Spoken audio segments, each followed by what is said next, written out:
целта на кампањата беше да се подигне свеста за лобирањето, бидејќи имаме неколку години во пракса донесено закон за лобирање, во пракса не беше применлив.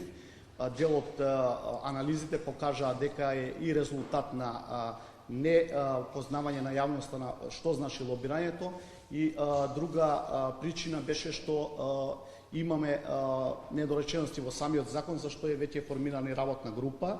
Знаеме дека постои лобирање, но во Република Северна Македонија истото некако се гледа како коруптивно влијание.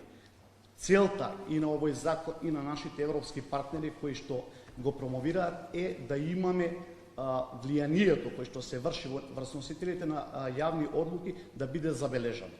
Нашата цел е да имаме закон кој што ќе биде не само на хартија, туку применлив во пракса, со цел да овозможиме транспарентен систем на влијание на сите интересни групи во донесувањето на јавни политики, закони, подзаконски акти, програми и други акти на државните органи.